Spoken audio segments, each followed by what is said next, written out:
Em um ano pré-eleitoral, Bolsonaro enfrenta uma das maiores oposições desde o início de seu mandato.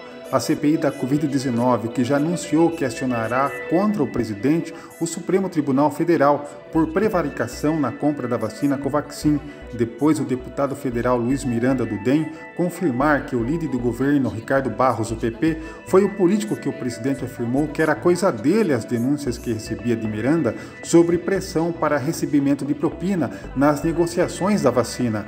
Até acho interessante que eu mesmo, de fato, seja convidado para explicar por que ele se irritou tanto, por que ele se enraiveceu tanto com pessoas que estão combatendo possíveis desvios de dinheiro público, possíveis corrupção. Nós em nenhum momento nós afrontamos o governo, o governo está fazendo, em nenhum momento a gente fez isso. Pelo contrário, quando levamos o presidente, dentro do seu governo, pode ser que tenham pessoas agindo de má fé e apresentando para eles as informações.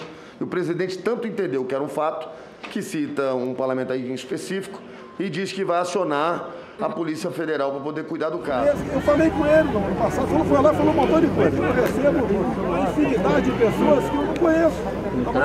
99% eu não conheço. E conversa comigo. Outra, tem algum recibo meu para ele? Tá? Foi consumado o ato, tem mais há dias seguidos aquilo, foi retificado.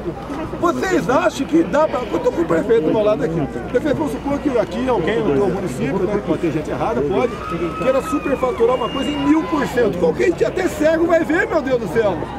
Mas não dá para perceber que tem coisa esquisita aí. Olha a vida pregressa desse deputado.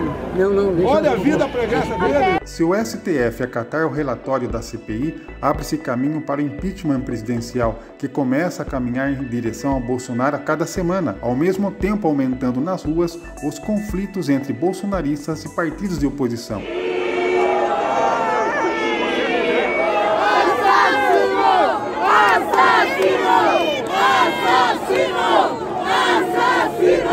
Nas redes sociais, Bolsonaro e Lula voltam a ser o centro do debate, até que surja ou não uma terceira opção, que acolha quem não quer mais votar em Bolsonaro e muito menos em Luiz Inácio Lula da Silva.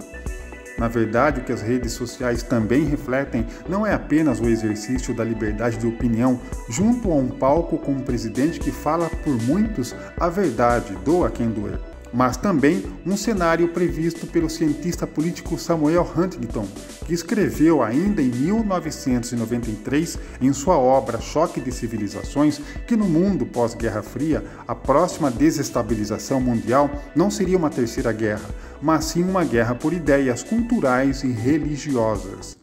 É a chamada guerra cultural, um combustível muito mais perigoso para a atual realidade brasileira.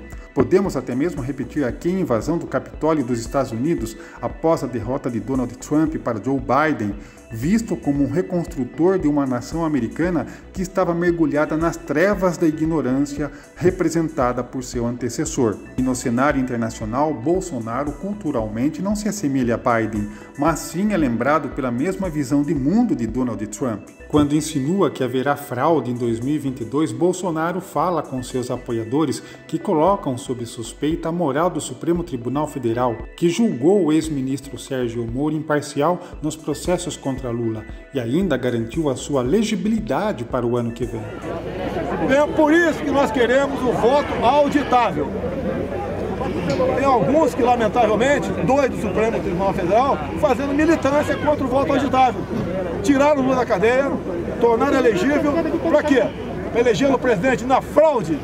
Se o Congresso Nacional promulgar a PEC do voto auditável da Bia Kicis, teremos eleições auditáveis no ano que vem e ponto final. Bolsonaro é mais Bolsonaro no dia a dia do que presidente. Sem papas na língua, é visto como um profeta a caminho para livrar o Brasil de um novo triste destino, não tê-lo mais como presidente da nação, após livrar o país do PT.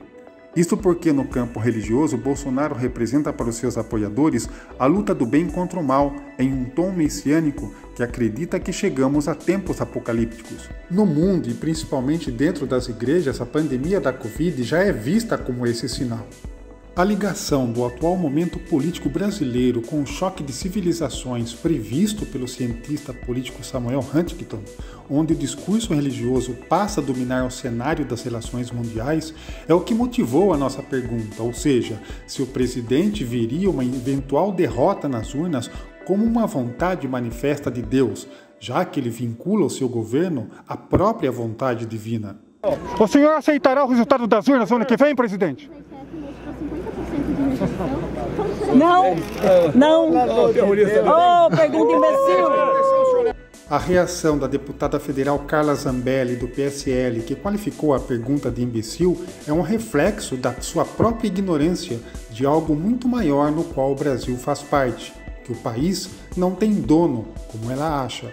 E um jornalista jamais se intimidará com políticos do seu perfil ou qualquer outro. A resposta de Bolsonaro de que a pergunta é terrorista mostrou que o presidente compreendeu a nossa intenção. Esse questionamento teve como objetivo resgatar o bordão de seu próprio governo e campanha eleitoral: Brasil acima de tudo, Deus acima de todos. Bolsonaro pode ser considerado o político mais franco que ocupou um cargo de presidente da República. Acredita em Deus e que apenas ele é o seu conselheiro em seus momentos de reflexão particular. Mas a queda de sua popularidade revela que uma grande parcela da classe média e alta se decepcionou com seu governo, pois ele convenceu o eleitorado brasileiro em 2018 que era um enviado por Deus para livrar o Brasil da corrupção. Sim, essa autoimagem messiânica colou forte, porque Bolsonaro acredita mesmo que tem uma missão espiritual com seu país. O próprio trocadilho com seu sobrenome Messias foi útil na campanha. Resta saber se será utilizado novamente. Isto porque uma pandemia da Covid-19 depois, com milhares de mortes atribuídas em suas mãos, desmonte da Operação Lava Jato, interferência na Polícia Federal, o caso da rachadinha de Flávio Bolsonaro e ofensas a jornalistas mulheres, mostram que hoje ele enfrenta mais dificuldades para convencer que o seu governo realiza boas ações. As suas atitudes não se assemelham ao que muitos esperavam de um Messias. Por isto, a sua queda de popularidade tem muito a ver com o aspecto cultural e religioso, e não apenas político. Por isso, em todas as coletivas, ele tem repetido em diferentes regiões do Brasil que está visitando a mesma mensagem deixada em Sorocaba na última sexta-feira: o quanto seu governo procura fazer o melhor. Olha, o que muitos governadores e prefeitos fizeram, tentaram arrebentar com a economia do Brasil, deixando os mais humildes em casa, sem ganho. Nós demos auxílio emergencial, gastando em torno de 300 bilhões de reais, equivalente a 10 anos de Bolsa Família. Olha como é que está reagindo a economia do Brasil. Olha esse momento aqui. Pegue os ministros que antecederam o Marcos Pontes e veja o perfil deles. Veja como é que era usado esse ministério no passado. Isso só existe aqui. Só podemos dar para a molecada que tem um ministro competente, o Marcos Pontes, que não mede esforço para trabalhar. Olha o lado bom, vocês têm todo o direito de criticar. Parece que não tem nada bom no governo. A mesma força com que Bolsonaro convencia a maioria do brasileiro há alguns anos, agora está restrita apenas aos seus apoiadores, que veem o risco da volta de Lula ao poder como um pesadelo que não pode se repetir. Sim, os seus apoiadores são milhares, se orgulham de serem católicos e evangélicos, que são contra o comunismo representado nas propostas de Lula e partidos de esquerda, mas são insuficientes hoje para garantir que ele vença as eleições presidenciais, algo muito diferente do cenário de 2 anos atrás. É por isso que o presidente hoje volta aos braços do povo. Se ele ganhará ou não a eleição ano que vem, esse resultado dependerá do livre-arbítrio do brasileiro. Enquanto isso, na pátria do Brasil acima de tudo, Deus agora observa a todos.